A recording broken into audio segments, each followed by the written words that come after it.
Hi guys, welcome back to my channel. So, isang magandang umaga sa lahat. Maganda talaga ang umaga ngayon guys.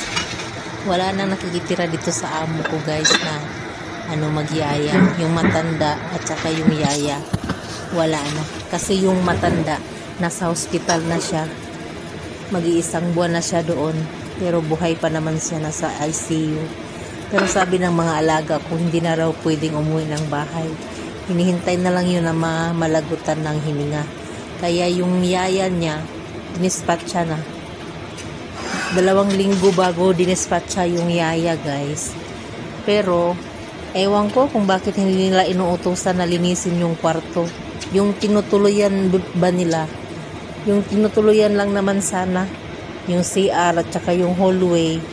Yung hugasan ng kamay nila, tsaka yung kwarto na hinigaan nila. Yun lang sana ang ipapakiusap ko na linisin ba. General cleaning kasi wala naman yung matanda nasa hospital. Pero 2 weeks guys, yung yaya nakaupo lang, kakain, magdadasal. Yun lang ang trabaho niya, hindi siya naglilinis, hindi siya nag-general cleaning. So pagkatapos ng 2 linggo, pinaalis na siya ng amo ko. Pero hindi siya inutusan kasi ewan ko kung bakit ayaw nilang utusan. Siguro dahil sa bahay nila nandito ako. So, bago umalis yung yaya, isang araw bago umalis, habang nandyan pa siya, nilinis ko na yung pinag-istehan ba nila. General cleaning ko na lahat guys. Tapos nakatingin lang yung yung yaya ng matanda na itim. Hindi siya nakikialam sa trabaho talaga. Ang talaga niya is yung matanda lang.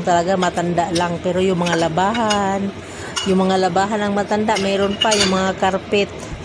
So, ngayon, maluwang na ako dito sa bahay, guys.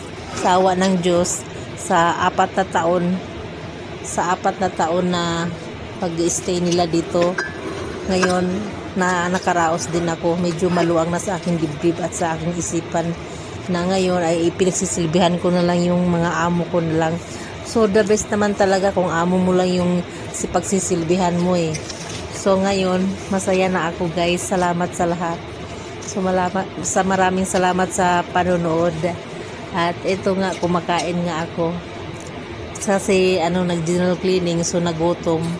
So yan lang po ang aking kwento for the day.